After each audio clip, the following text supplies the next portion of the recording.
చేయడం వల్ల జీతం చిక్కిపోయింది.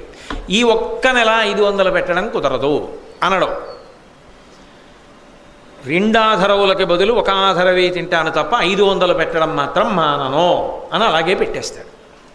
అది క్రమశిక్షణ. ఎందుకనంటే అన్నిటికన్నా జీవితంలో గొప్ప విషయం ఏంటంటే ఒక మంచి సంకల్పం కలగడం. అది ఎట్టి పరిస్థితుల్లోనూ కాదనడానికి వీల్లేదు. మంచి సంకల్పం కలగడమే గొప్ప.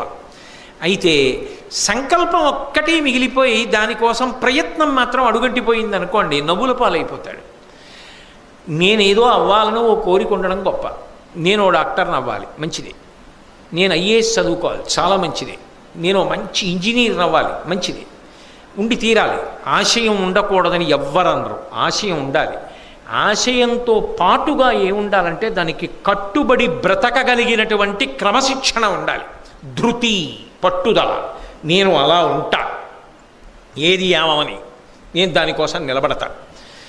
అంతేగాని ఇవాళ అని రేపటికి విసుగు రాకూడదు. ఇవి అంటే నాబోటి వాడి విషయంలో ఉన్నావు కాబట్టి ఇది బాగా చెప్పగలుగుతున్నాను.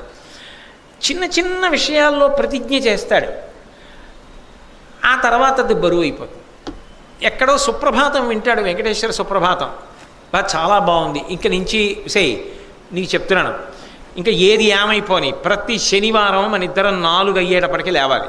5 అయ్యేటప్పటికి తెమిలిపోయి నేను వెంకటేశ్వర సుప్రభాతం చెప్పి పూజామందిరంలోకి ఎడుతుంటాను. 3 వారాలు బాగుంటుంది. 4వ వారం గురువారం నుంచే ఒత్తిడి మొదలవుతుంది. ఆదివారం నాడు మళ్ళీ ప్రయాణం ఉంది, ఇదో గొడవ, మళ్ళీ శనివారం తెల్లారగట్ట 4ంటికి లేవాలి. బయట మబ్బేసింది అనుకోండి, వాన పడుతోంది, కాస్త చల్లగా ఉంది, పడుకుందాం అంటే తెల్లారగట్ల లేవాలి. కరెంట్ ఉంటుందో ఉండదో, 4ంటికి లేస్తాను, సుప్రభాతం పాడతానని అలోడి పెట్టుకున్నాను. ఆయన అనకపోయినా చటుక్కున నేస్తారు, ఆలోచించరు. 4ంటికి ప్రతి శనివారం లేచిపోతాను. సాధ్యమా? 3 వారాలు సుప్రభాతం పాడేటప్పటికి 4వ వారం శనివారం పాడవలసిన సుప్రభాతానికి బుధవారం నుంచి ఒత్తిడా అంటే బరువైంది. పని బరువు అవ్వకూడదు, పని సంతోషాన్ని కలిగించాలి. నువ్వు ఏది చేస్తున్నావో అది రేపు చేయడానికి సంతోషం ఉండాలి, ఎల్లుండి చేయడానికి సంతోషం ఉండాలి, ఆ తర్వాత చేయడానికి సంతోషం ఉండాలి. అది అధర్మం మాత్రం కాకుండా ఉండాలి. మీరు చెప్పినట్టు సంతోషంగానే చేస్తున్నానండి అని చెప్పి చెయ్యకూడనివి చేయమని కాదు. చెయ్యవలసిన వాటి విషయంలో సంకల్పం ఎంత గొప్పదో అది చెయ్యడానికి చేసే ప్రయత్నంలో సంతోషాన్ని పొందడం అంత గొప్పగా ఉండాలి. పుస్తకం చదవడం అంత సంతోషంగా ఉండాలి. అబ్బా చదవాలని తలకొట్టుకు చదవకూడదు. అబ్బా నా అదృష్టం చదువుతున్నానని చదవాలి. నా అదృష్టం పూజ చేస్తున్నానని చెయ్యాలి, నా అదృష్టం భోజనం చేస్తున్నానని చెయ్యాలి, నా అదృష్టం ప్రవచనం చేస్తున్నానని చెయ్యాలి. ఇవాళకి అయిపోయింది అబ్బా అని దిగిపోకూడదు. అబ్బా రేపు ఎప్పుడు వస్తుందో అంటూ దిగాలి. అది జీవితంలో ఉండవలసిన పూనికి. అది ఉన్న చోట విజయం ఉంటుంది, అది ఉన్న చోట కీర్తి ఉంటుంది తప్ప సంకల్పం మంచిదై అనుష్ఠానము బలహీనమైపోతే, ఆచరణ యందు తట్టుకోలేక ఎవడు చేస్తాడని బెంగెట్టేసుకుంటే వాడు సాధించలేడు. చెయ్యడంలో సంతోషంతో దానికోసం సాధన చేసిన వాడెవడో వాడే కృతకృత్యుడై కీర్తిని సంపాదించి చాలామందికి ఆదర్శప్రాయుడవుతాడు. ఇదొక్కటి జీవితంలో పట్టుకోగలిగితే మీరు అనుకున్నది మీరు కాగలరు. ఇదొక్కటి చేత కాకపోతే జీవితంలో పక్కన ఉన్న హుండీలో 10 రూపాయలు పెట్టి ఇంకోటికి ఇవ్వడం కూడా సాధ్యం కాదు.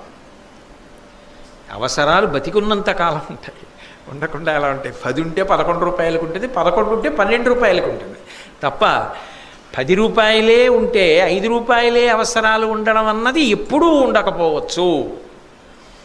కాబట్టి మనిషికి సంకల్పం ఉండాలి. ఆ సంకల్పము చేత అన్ని అవసరముల కన్నా అవసరం కూడా కావాలి.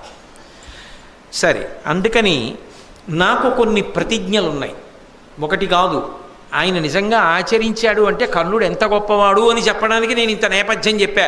ఒక సుప్రభాతం పఠిస్తానని నాలాంటివాడు ప్రతిజ్ఞ పెట్టుకుంటేనే వేళ్ళు విరిస్తే 3 వారాల తర్వాత ఇన్నిటికీ చెయ్యడానికి కవచకుండలాలు ఎత్తుకుపోవడానికి ఎవడో వస్తున్నాడన్నా కూడా ఇచ్చేస్తాను తప్పన నేను ప్రతిజ్ఞ మాత్రం అన్నాడంటే కర్ణుడు మామూలు మనిషి అండి. ఎంత గొప్పవాడు!